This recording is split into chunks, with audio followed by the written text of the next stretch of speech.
this episode of Canada's Worst Driver, emotions take over. Honest to God, this is driving me completely crazy. Our drivers experience sadness, humiliation, and severe denial. I think we're improving. They make a mess going forward, backwards, and uphill.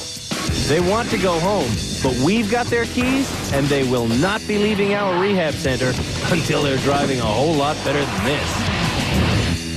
When the 8 worst drivers in Canada proudly showed up here at our rehabilitation center 3 episodes ago, some of their most offensive driving habits were perfectly acceptable to them. Oh, enjoyable even. They'd bounce off obstacles, breaking bumpers, and then they'd grind to a paint-peeling halt up against some parked car, and they'd laugh about it. Slowly but surely, we are breaking them of that infuriating spirit, which is why we created this educational center.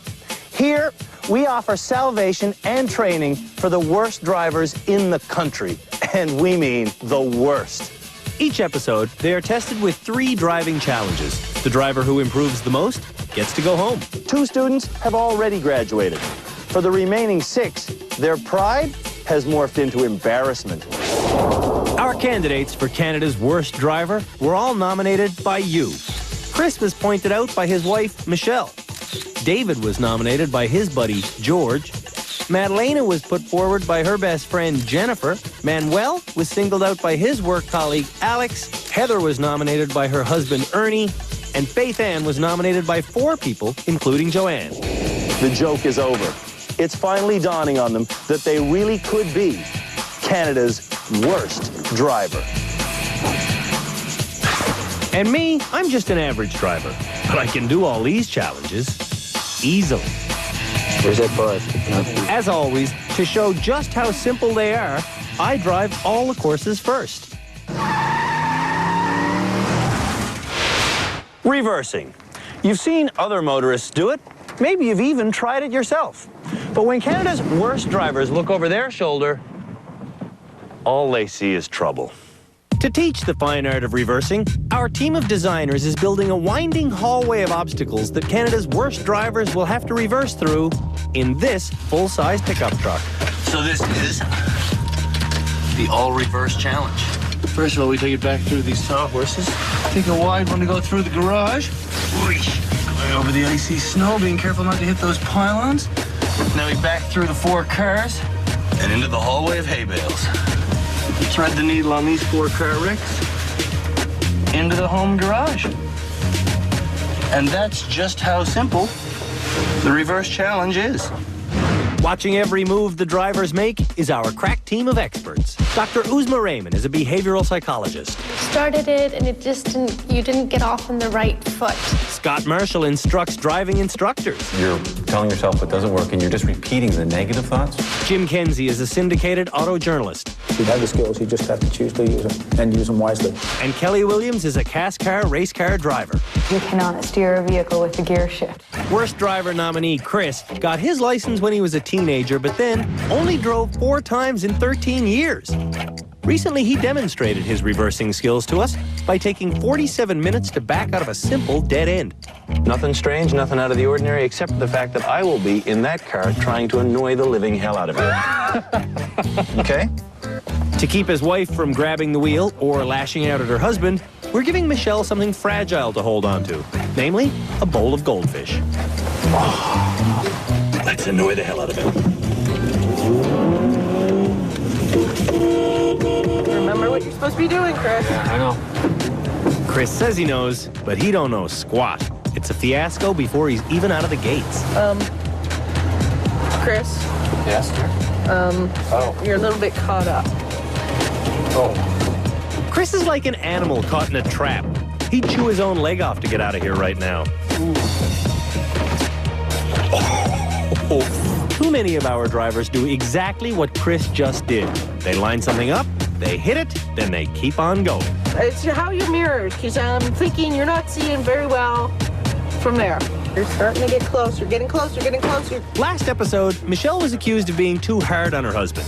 Today, she's trying to keep calm, but she's already put the goldfish on the floor. You have to pay attention to both sides of the car. Her frustration builds as Chris hits things on both sides of the truck at the same time. Can you see out the mirrors, Chris? Have you been looking at your mirrors at all? No. Carnage, thy name is Chris. Oh, what you hitting? Crap. Oh, there's a light missing. Just happened. It's official. Chris can't go backwards.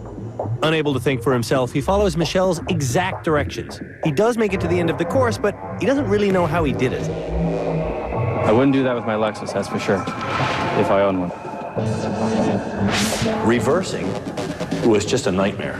Yeah, it was. What happens is the anxiety takes over. And in that heightened state of anxiety, you can't see what you know anymore.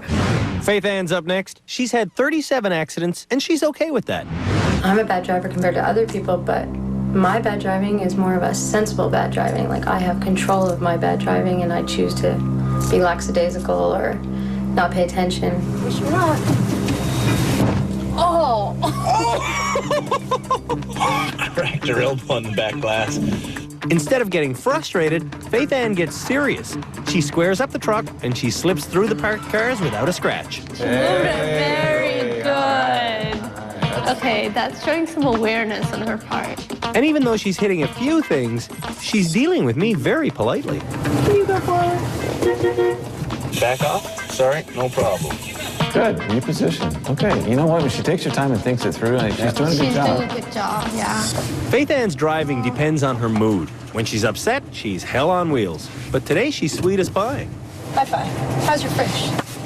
My fish is fine. You didn't strike stuff? I never heard the sound of metal on metal once. I don't remember any metal. I'm impressed. You're driving like you want to graduate and get the hell out of here.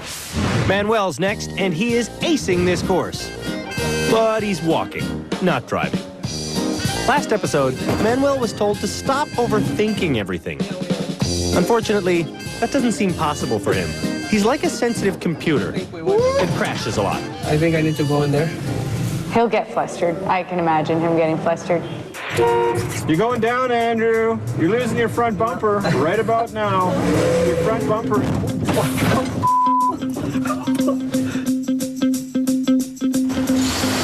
Settle down. No, Settle down, Manuel. You're starting to get a little bit flustered again. Yeah, I am. Want to hear the gossip?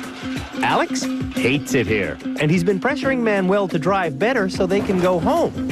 That extra pressure is obviously not helping. This is turning out to be our worst one yet. Oh, no, it is, because it's not easy, Alex. He's not being calm. This is a huge vehicle. Yeah, but just take it easy. Okay, just let me be take it slow. easy. Let me take it easy.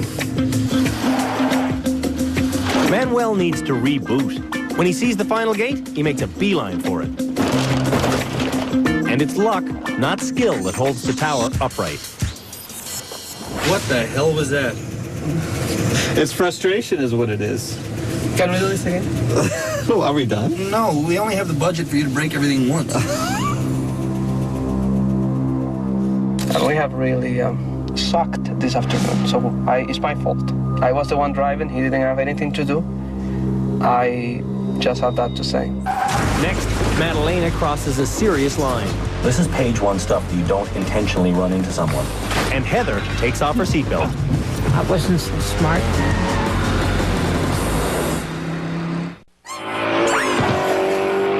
Three of Canada's worst drivers have gone through our reversing challenge, and it's been total bedlam. Up next is Heather. Heather wants to become a better driver because her husband, Ernie, can't drive so much anymore. Problem is, when Heather drives like this, Ernie just about loses his mind in the passenger seat. To do well in our reversing challenge, Heather and Ernie are going to have to work together. Now straighten it out. Whoa. I said straighten it out. Whoa. Oh, my Lord. Stop. Okay, now what? Ernie used to be a big rig truck driver. He doesn't even like to associate with people who drive like this. She had that stuck underneath her vehicle and didn't even know it. Turn the wheels the other way.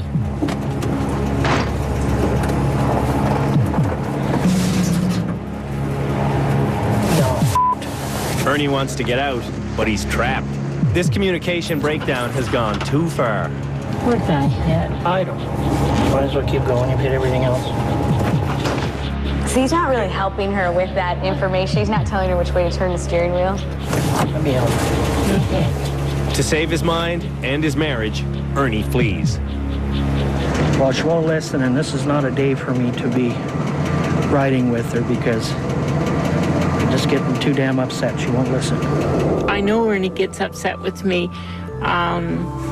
when he is with me as a passenger, and it just makes me more tense. Ernie wants to go home, but he can't abandon Heather. He gets back in the truck with the fish. Don't worry, they're fake. And he tries to negotiate. Every time I tell you, you go the opposite damn way, and you keep doing the same thing over and over. So what are you going to do? I'm going to see if I can get that way, right?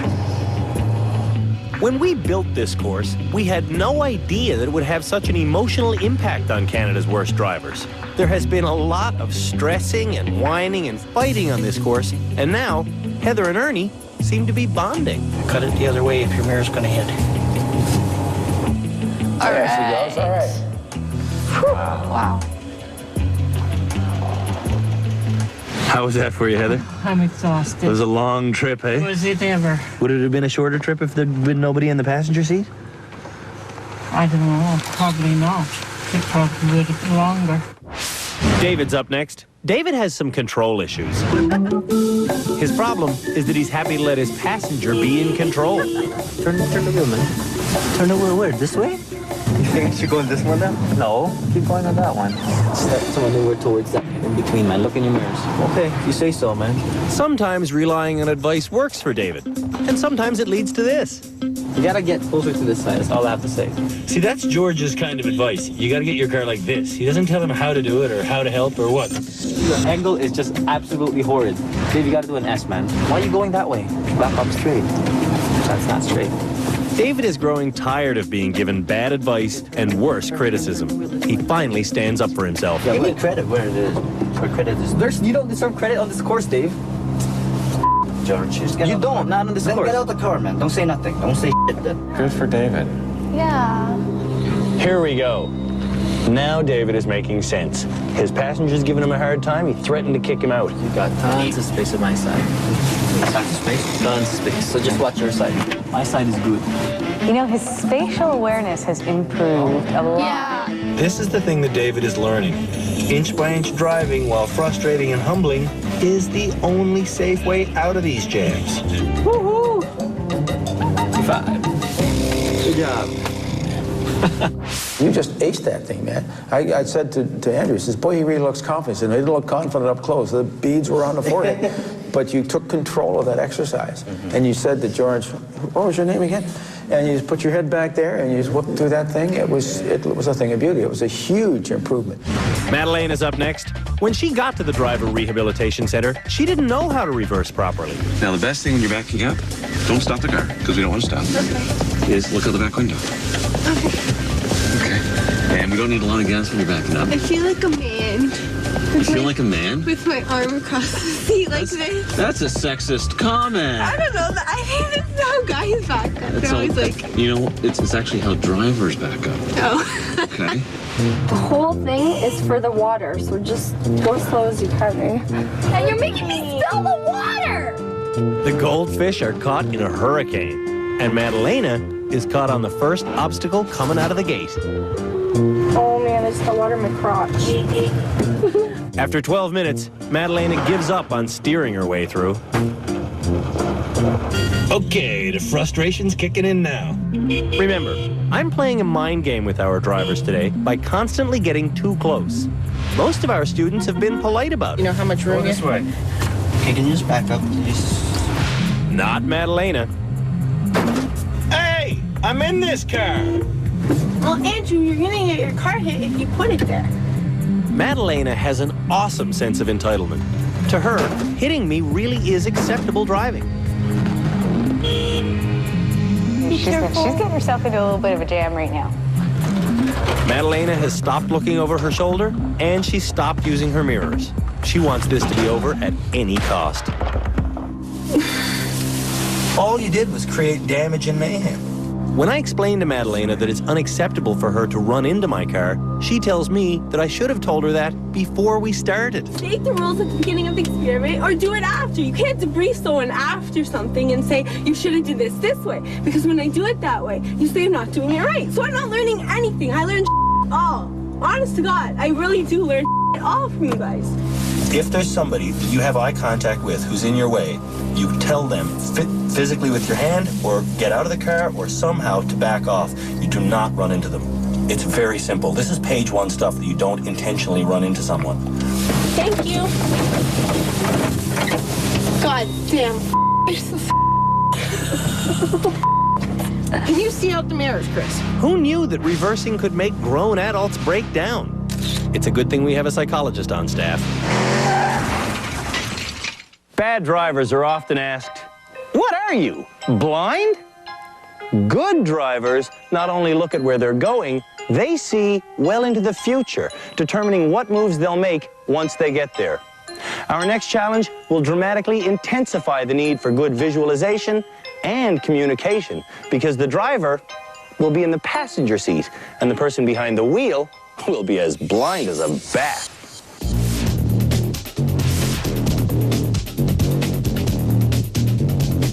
All right, we're about to do the blindfold challenge. Heather will be actually touching the wheel, but I will be driving from the passenger seat. It should be quite the ride. The course begins with a gentle slalom between pedestrians. Keep on going, slow down.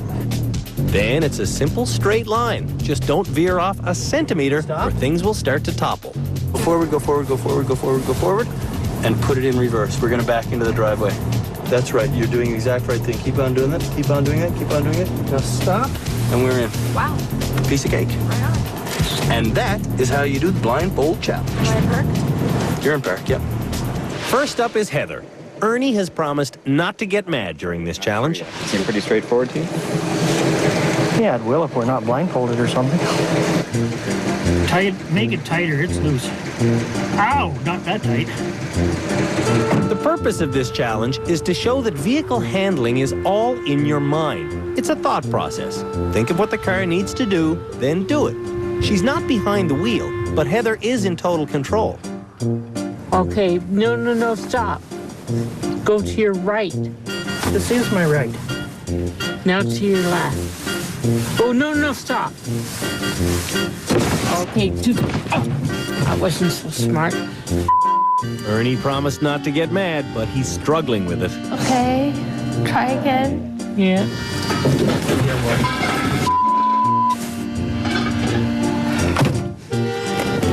Okay, keep going.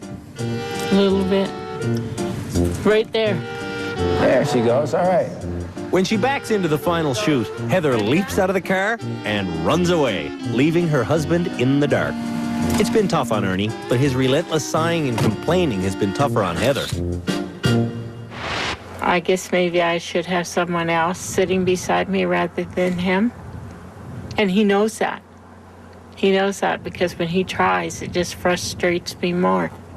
Alex and Manuel carry on like a married couple, but they're really only work colleagues. Manuel's wife is home in Calgary, driving their thrilled children around. My kids normally are with me, and when they go with me, it's basically because they have no other choice to go anywhere. If mom is here, if mom is coming in 15 minutes, they will wait 15 minutes to not go with me. Manuel can communicate in 6 languages. Automobile is not one of them. Straight, a little bit to the right. Sorry. To the right a little bit. There you go. Is that to the left? No, the other way. Driving is all about angles. Get the angle right and you'll slide through the gaps. Get it wrong and you'll hit things on both sides at once. Where were you on that one? I am just, look, I cannot sense the car. Go to the left a little bit. Every crash he presses Alex. It's the sound of not going home. Now, we have a challenge here. We have to turn. It's like do the 3-point turn, do you remember? Yeah. We have to do that curve. Go to Papa. Go to Papa. Stop. Very good job, other than the destruction that we caused over there. So, how much destruction did we cause? So right here. Yeah. We destroyed that one over there. Okay. We also brought down those the wheels over there. Okay. We also brought down those boards and those boards over here. I think we're improving. We're very happy.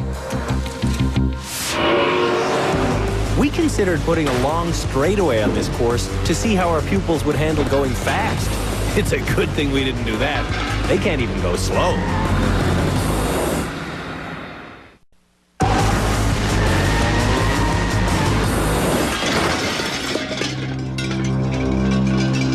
Hidden somewhere here, deep within the bowels of the Drivers Rehabilitation Centre, is a team of experts watching every move that Canada's worst drivers make.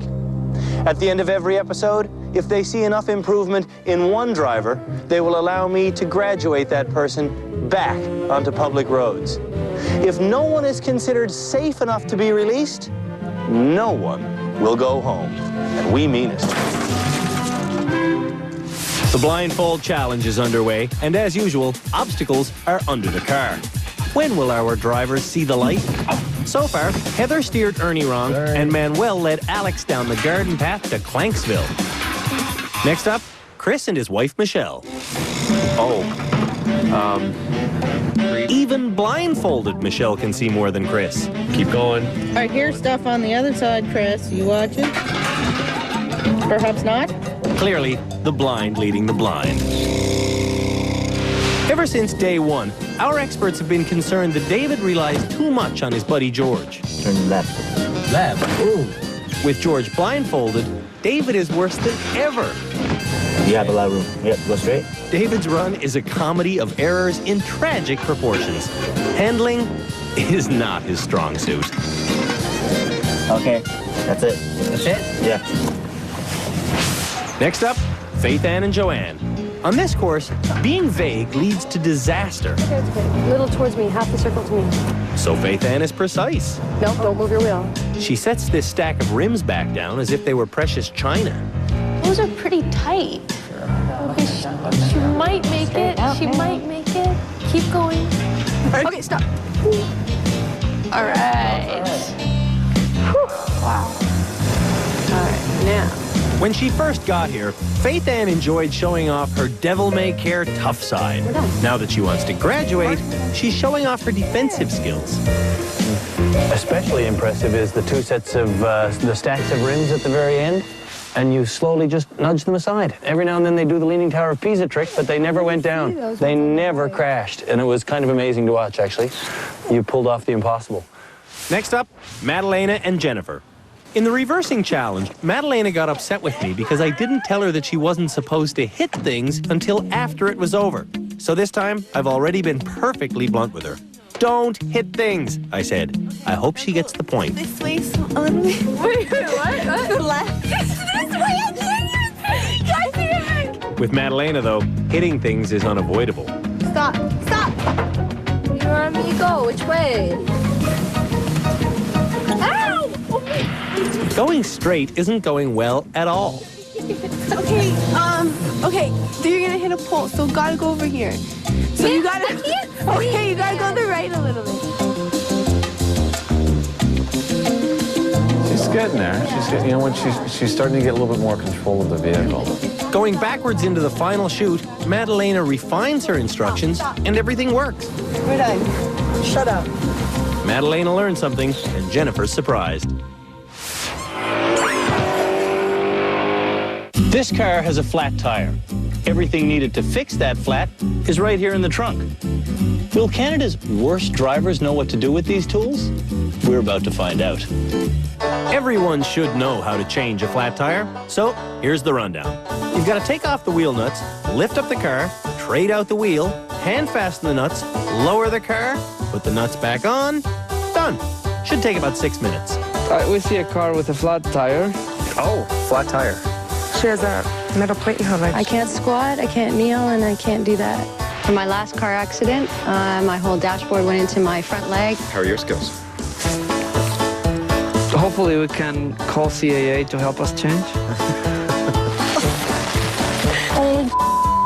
Oh my God! Very good. Those are pretty. Very good. Very good. Ew. Very good, we're there. Very good. Now, Remember, the first thing they should do is unscrew the wheel nuts. But Canada's worst drivers all go straight for the jack. Yes, I have to read. Place jack underneath. The reinforced area. What the hell does that mean? The location where this goes is what I'm not pretty sure. As usual, David is relying on his buddy George to do the dirty work. You gonna watch this, David, or are you gonna get in there? I'm gonna get in there soon. You shouldn't jack the car up first because you don't want the vehicle to be in a precarious suspended position when you're trying to loosen the wheel nuts. Wonder Woman. I don't know how to work this. Unaware of the danger they're creating, everyone happily jacks. Whoops. Uh-oh. What happened? You're doing a good job. You're getting it up. More. Just push. I don't understand. Who does this?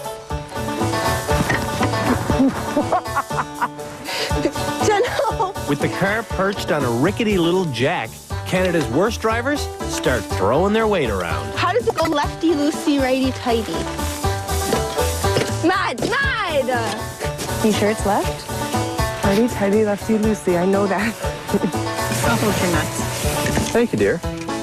Luckily, everyone safely gets the flat tire off. Couldn't you just pump it back up with air? Like with an air pump instead of taking it off? With the spare tire on and the nuts retightened, it's time to end this madness. You done? I guess so. Well, besides putting the tools away. Oh, hey, I gotta unjack the car. That would help. Damn it. It isn't perfect, but every team gets the job done. There we go. I have a feeling of pride inside of me for having done this. Thank you. You passed with flying colors, Dave. Thank you. Thank you, George. Congratulations. Thank you. Yay. Your dad will be very proud of you. Not that difficult. I'm a hands-on kind of a guy. All done. Up next, we're kicking it into high gear with our stick shift challenge. When the smoke from the burning clutch clears, it'll be time for our experts to select which student will graduate.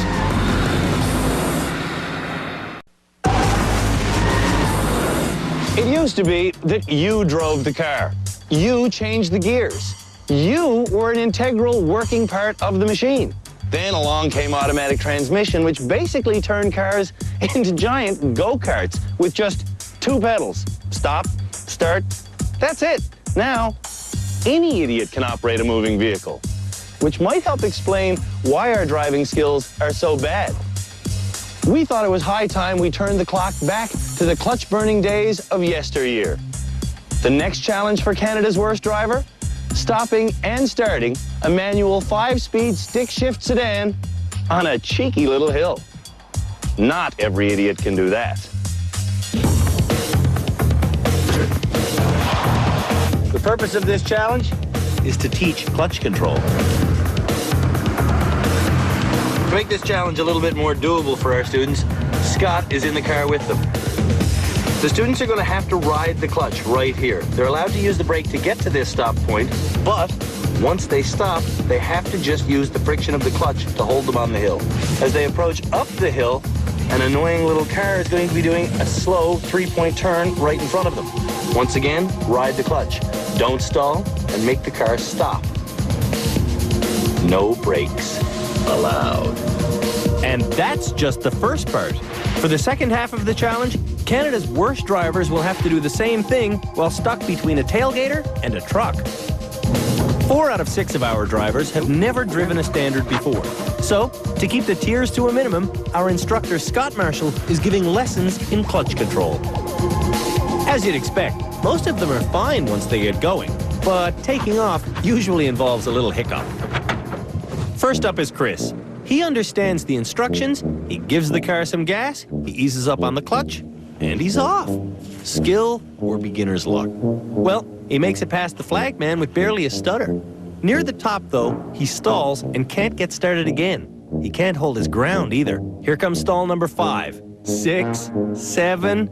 Chris drifts backwards all the way down the hill. On his 11th attempt, he finally gets his butt in gear. Stay with the gas. I can change gears while we're moving. It's the stopping and starting that's the problem. Let's see how he does with the truck in front of him. All right, so I'm gonna put it in the first, and then. Uh-oh. Michelle should have worn her neck brace. At every lurch, she flails and snaps like a rag doll. Whoa. To put it literally, Chris's driving stinks. I know exactly what burning clutch smells like, and it's something that I don't ever want to smell very often, frankly. That was nasty. Very nasty. Faith Ann has driven into a few manual cars, but she's never driven one herself. She's not driving this one either. She's stalling it and smoking the clutch. With good driving, a clutch should easily last 20 years, but a bad driver can grind one to dust in a few rambunctious hours. You just have to remember it's a pivoting, and it's very gradual. When Joanne gets in with her, Faith Ann predicts failure. Don't think you can't do it. Think you can. I just proved I couldn't do it. Proving herself wrong, Faith Ann succeeds. You're doing good. You're doing just fine. She stalls once, but comes out of it just fine. It's a near-perfect run. Well, she didn't do badly for somebody who's never done it before. No, she didn't actually. People do it. I mean, it's possible. I should learn, I guess. But I wouldn't buy one, that's for sure. Car lovers, brace yourself. Madalena is about to explain how she shifts gears in her mother's car. 1 5 1 5 1 5. Okay. Yeah, you're gonna kill the car. Madalena's clutch control is good, but the car is sluggish and squealing. Did that feel weird? Yeah, standards always have to have the parking brake on. Yes. Gentle. You're revving over 4,000 RPM. Which is double the amount of revs she should be giving it. Madalena drives her mother's standard car all the time. No wonder she gets into more accidents than she can count. With the lovely scent of burning clutch in the air, Jennifer gets in and things really rev up.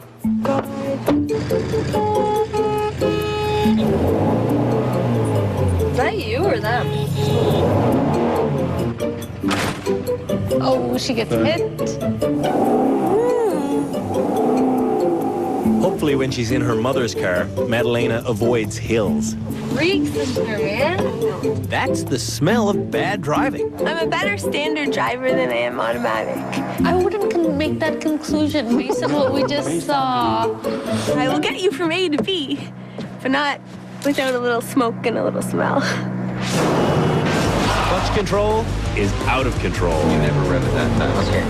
Ever. Who amongst this motley crew is ready to graduate and get their keys back?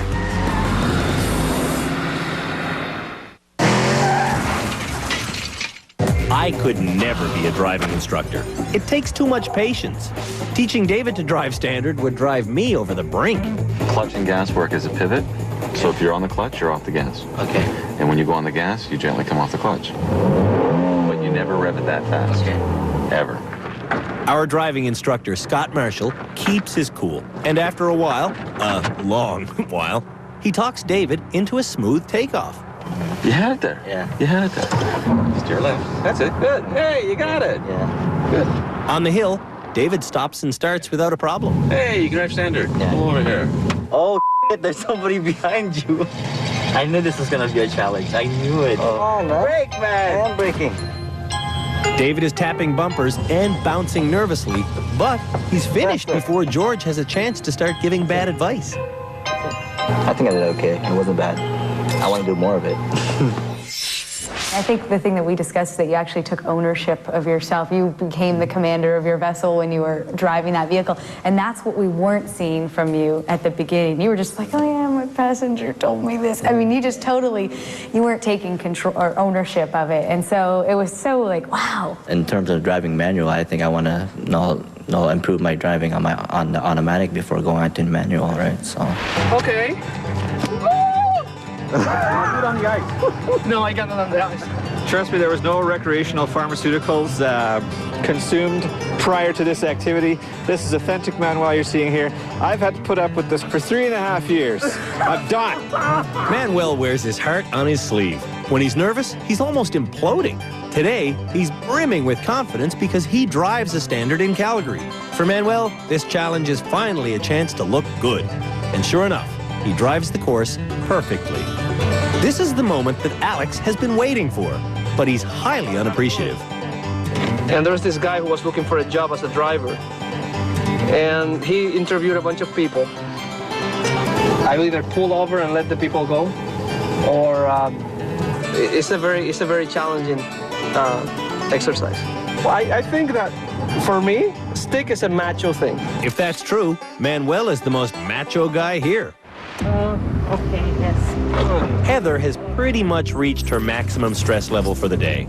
She had a spat with Ernie in the reversing challenge.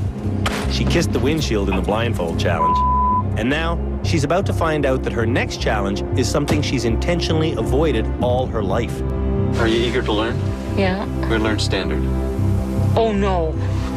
I'm not doing that. She just realized she's in a standard? She's in a standard, yeah. And So there's first gear. Okay, so clutch in. I'm just going to take the handbrake off. But Heather is a trooper, and on her very first attempt, she does it. Look at that. Good. Now, clutch in. Keep on the gas. Clutch in. Second. At the first stop, however, This isn't the clutch. everything falls apart. So gas. Gas. Stay on the gas. Stay on the gas. After a certain point, gas, gas, more gas, stay on the gas sounds like mumbo jumbo.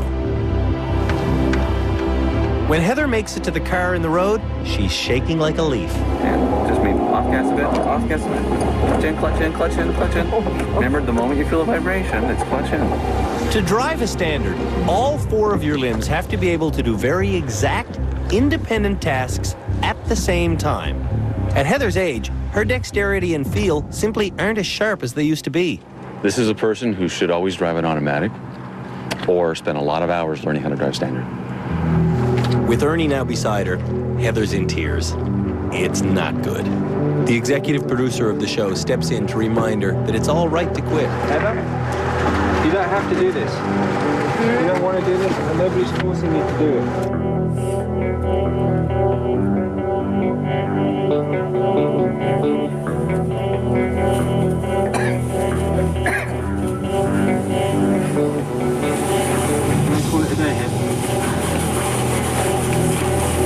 Are you willing to try? Yeah.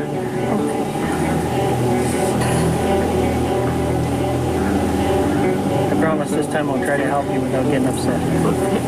Heather and Ernie have been married for 22 years. They're not quitters. Put it on the clutch, push it in. Okay, now go.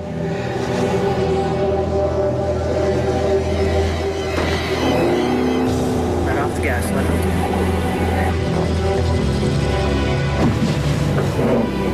You killed it. Yeah. Heather hits the car behind her once, and she stalls once. She's not doing that badly. But with Ernie's advice and her own iron will, she is a nurse, don't forget.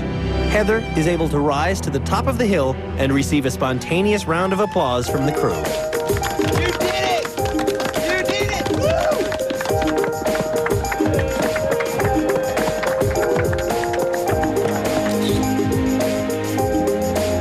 Woo! You did great, Heather.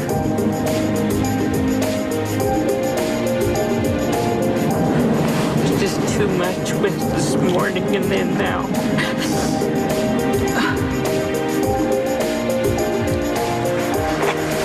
You did okay, dear.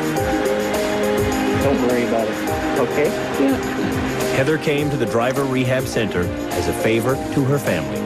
And already, her family is stronger.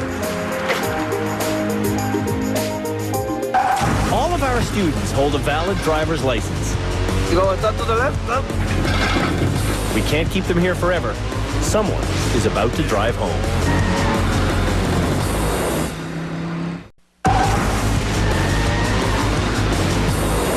So I guess the oddity of this week is, up until this point, we were making constant progress. And then this week, they just went off like a cloud of Roman firecrackers. It was nuts. And I'll tell you what it came down to was emotion. People's emotions just boiled over. Their moods swung. Happy people got sad, sad people got happy, and there was really no rhyme or reason to it. Well, there were a couple of highlights. One is in the reversing exercise. David became confident. He got that. He went through it really well. He did what he had to do. He was turning around. He was looking where he was going. I don't think his navigator was doing him any help whatsoever, but he seemed to have a vague idea of where he was going. So if you look at that one reversing exercise and compare where he was 2 episodes ago, David has made a huge leap. I would suggest that there weren't many highlights in the reversing, but there was a lot of lowlights. Yeah. Holy smokes, Manuel came unglued. Yeah, and that's a trait that we've seen consistently with him throughout the weeks, is that he'll be okay. He has moments of gloriousness, you know, he does really well, but if he gets frustrated, he basically says, screw this, and just totally comes unglued. I like what Faith Ann did. Faith Ann decided, oh, I can't make it. I'm going to pull forward and reposition my vehicle. Tucking in the mirrors, smart. And I said that in the last episode, she is intelligent. She just has to understand risk. And you know what? On the reversing, she understood risk. There was a wonderfully emotional moment when Heather actually executed the clutch maneuver relatively well, and the crew just spontaneously broke into applause, and you could see her, I mean, even at the end of that, she was still pretty emotional. But again, you feel sorry for her because she's being put into a situation which is totally unfamiliar for her. It's the beautiful moment from this episode is her overcoming that, because it's a true triumph of the will. This is our conundrum now. Who's it going to be? I guess we got to lock ourselves into a small room and fight it out. We started with 8 drivers, and now we're down to 6. Who is about to graduate back into the flow of life's normal traffic, and who is Canada's worst driver? It's been an emotional 4th week here at the Drivers Rehabilitation Center. Horror, tears, shock, exhilaration, happiness. We've seen it all. Now, the experts tell us to leave our emotions outside the vehicle. But Canada's worst drivers are a passionate group. It just comes with the territory. Manuel, on the reverse challenge course, you had a total meltdown. You just came unglued. You caused total devastation, and I'm sorry, but you're just too smart for that. You've got to keep it under check, Manuel. Madalena, on the exact same course, you became infuriated, and then you struck my vehicle 6 times with yours. 6 times. And then you yelled at me. This has to stop, Madalena, okay? You can't hit other people's cars. Please? Thanks. And Heather, your emotions almost got the best of you, but when it came right down to the clutch, you got over perhaps the hardest hill of your life, and you did it in a 5-speed manual transmission car fueled by pure gusto, and we're so proud of that. Thank you. Congratulations. Throughout all the stresses and mood swings of this episode, though, one person kept her cool in every situation. She got around almost every obstacle we put in front of her, and more important than that, she actually showed real remorse for past moving violations. So this week, she's going to graduate. You thought I stepped past you then, didn't you? Maybe. Faith Ann, we're giving you back your keys. Thank you. And we know that you've caused dozens of accidents in your life, but we believe that you do drive well, and you can drive well when you want to. So if we have a parting message for you, it's this. Please, stop being so foolish. You'll live longer. No problem. Thank you very much. Thank you. Enjoy your graduated life. You're free to go. Faith Ann arrived like she was indestructible. You almost killed us. She was unapologetic and easily enraged. This is gonna be right. But in this episode, we saw none of that. She reversed our big truck with the ease of an old farmer. Beautiful. In blind trust, she was the calmest, smartest driver on the course. And in clutch control, she overcame self-doubt and succeeded. Faith Ann, congratulations. You are not Canada's worst driver. Well, first of all, I'd like to say I'm very happy that I am not Canada's worst driver, and I'm sure my friends and family will be very happy to know that too. But other than that, I had a good time, and I enjoyed learning all the things I didn't know from before, like stick, and I thought it was a good time. It was good. It was good for me to come here and see how other people drive and how I drive.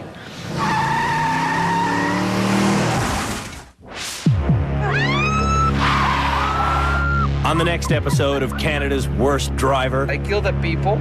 Progress stalls. Well, that was pure and utter failure. They get like so many negative points there. If I can graduate, I swear to God, I'll get a bus pass and I'll never drive again.